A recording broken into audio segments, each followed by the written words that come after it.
Welcome po sa Cooking Alasen. Gagawa naman po tayo ngayon ng peanut butter. Gamit po ang blender.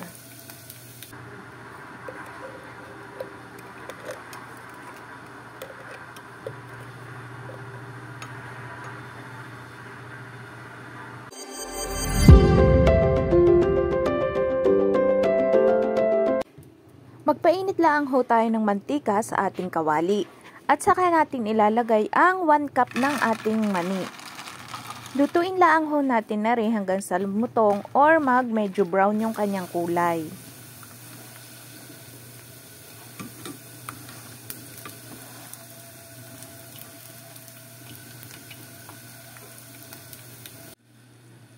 Ari na ho ang naluto natin na mani. Atin lang ho ilalagay sa isang bowl.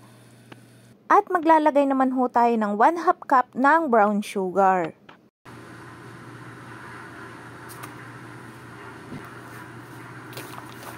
Ihalo lang ho natin ang ating sugar sa ating peanut habang medyo mainit pa. At kapag ariho ay medyo lumamig na, ay saka ho natin isasalin sa ating blender.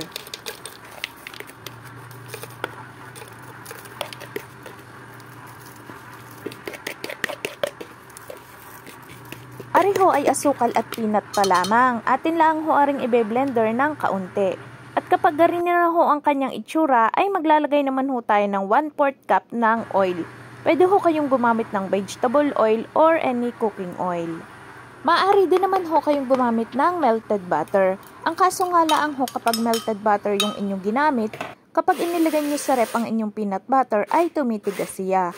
Kung ang gagamitin naman ho ninyo ay vegetable oil, kahit ilagay nyo siya sa rep ay hindi ho siya tumitigas. At mas tumatagal ho ang ating peanut butter kung ang gagamitin natin ay vegetable oil. Ari na ho ang nagawa nating peanut butter, inyo lang hong isaling sa isang malinis na lalagyan.